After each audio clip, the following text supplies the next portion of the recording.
Good morning, students. As nowadays we are doing snapshot, and today it is your last chapter, Mother's Day by J.B. Priestley. It is a drama, it is a play which has a humorous portrayal of the status of the mother in a family. There are 5 characters in this drama. Pearson family, and which belongs to Mrs. Annie Pearson, a 40-year-old lady, mother of the house. George Pearson, her husband. Doris Pearson, 20 years old, their daughter. Cyril Pearson, in the same age group, their son. Besides these 4 characters, there is one more important character, Mrs. Fitzgerald, who is the neighbor of Pearsons, and she is a middle-aged lady, but very fast. She has spent many years in Eastern America, and there she has learned palmistry, and she knows how to change the spirits, how to change the personalities. The action takes place in the living room of Mrs. Pearson's house. It is held in London suburb area. It is a living room of Pearson's family, where both of the ladies you can see in the picture in your book. Mrs. Fitzgerald and Mrs. Pearson are sitting and chatting. Mrs. Fitzgerald is smoking and taking tea and playing cards as per her habits, and it is a part of her personality as well. And Mrs. Pearson, very soft-hearted, very polite lady, she is concerned all the time about her family members. And what they are discussing, both of the ladies are discussing about the attitude of the family members towards Mrs. Pearson. Mrs. Pearson very much concerned for them, but they never bother of her. They never think that they should take care of her. They should escort her somewhere for outing. All these things are discussed between these 2 ladies, and Mrs. Fitzgerald is advising her again and again that she should put her foot down and be the mistress of her house and the boss of her family. And she also suggested, if she does not want to do, or if she is not able to do on her own, then let her do this. The story begins with both Mrs. Pearson and Mrs. Fitzgerald sitting opposite each other at Mrs. Pearson's place. Mrs. Fitzgerald is fortune teller, and she has supposedly seen Mrs. Pearson's fortune. Thus, she continues to say that she has told her all that is within her capacity to tell. The same reading can work in a positive way if Mrs. Pearson's actions are in sync with it, or if Mrs. Pearson's actions are all right with it, and or it could turn out to be a bad too. Mrs. Pearson expresses her gratitude towards Mrs. Fitzgerald for having seen her fortune, and shares how great it is to have someone like her around. She then asks her if she has learned all these things, this art of fortune telling, from the East. Mrs. Fitzgerald answers that she did learn the art from East for at least 12 years. While her father was climbing the ladder to becoming lieutenant quartermaster, she was learning this. She then motivates Mrs. Pearson to stand for herself and get the respect she deserves at her family. Here Mrs. Pearson replies to Mrs. Fitzgerald's advice by telling her it is far more difficult than it sounds. This is because she loves her family even if they ignore her needs. She loves to provide for them even if they are self-centered.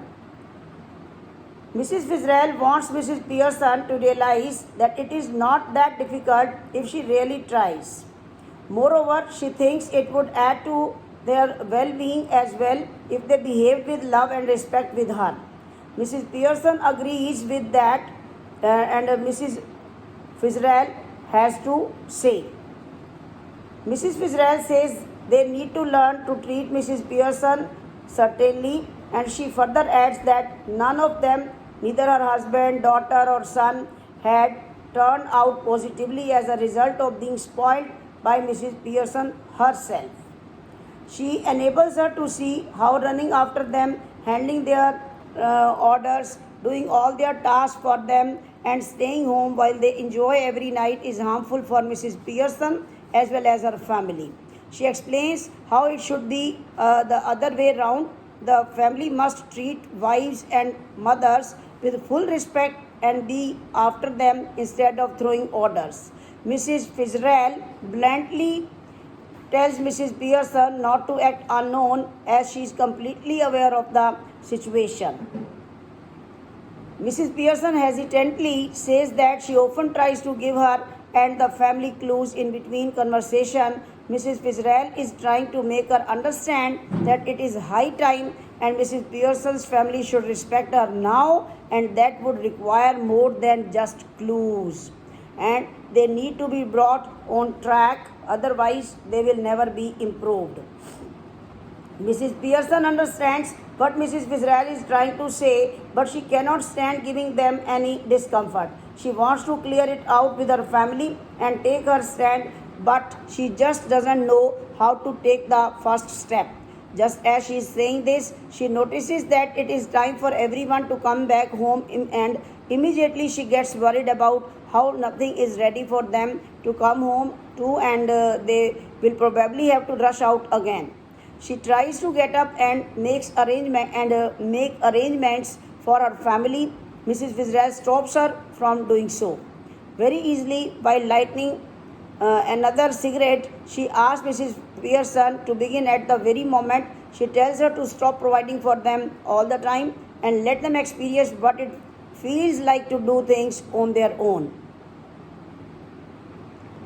Even though in the hearts of hearts, Mrs. Pearson knows that Mrs. Fitzgerald is right, she tells her that it is almost impossible for her to obey it. She feels that there is no point in giving a promise she won't be able to keep. She asks Mrs. Pearson to let her do the hard part and teach Mrs. Pearson's family a good lesson. Mrs. Pearson tells her that she does not think it is a good idea. She says so because she knows that they might react to her changed behavior at first, but then would ignore it and resort to their old ways. Also, Mrs. Pearson does not blame them for this. She feels stuck because she knows it needs to be done, but it is unable to do it. She tells Mrs. Pearson that she has no idea how successful the idea can be. She thought that Mrs. Fitzgerald wanted to take her place in the house and be strict with her family. She affirms that she meant the same, but she will not be taking her place as herself. She will become Mrs. Pearson and then do her part. As confused as she can be at the moment, Mrs. Pearson asks Mrs. Fitzgerald to be a bit more elaborate. She proposes that they switch their places, or in other words, change bodies wherein Mrs. Fitzgerald will look like Mrs. Pearson and vice versa. A bit more confused and now even surprised, Mrs. Pearson expresses that is something not possible. Mrs. Fitzgerald questions her response by asking Mrs. Pearson if she has ever tried it. Quite obviously, Mrs. Pearson had never attempted it. In a very relaxed tone, Mrs. Fitzgerald tells her that she has tried it before, and even though it has been long, the trick should work. Its effect will remain for a short period, but enough for them to fulfill their motive. She further added while holding Mrs. Pearson's hands, and she had acquired the trick from the East. Still confused, Mrs. Pearson seeks assurance from Mrs. Fitzgerald. Well, Mrs. Fitzgerald makes her aware that she has no other option while holding her hands. She gives Mrs. Pearson a few simple instructions in the process of transmission and says a few words in her mouth. Once she has whispered the spell, that magical words, and both of their bodies become lifeless for a moment. While they are still holding each other's hands, they both come back to life. They try to imitate each other. Mrs. Fitzgerald is now a bit shy, and Mrs. Pearson has become unafraid. The personalities have now been switched, and with this, the transmission process is complete. While snatching away the cigarette from Mrs. Fitzgerald's hand, she is confident about the success of her trick. Okay, we'll continue in the next lecture. Thank you.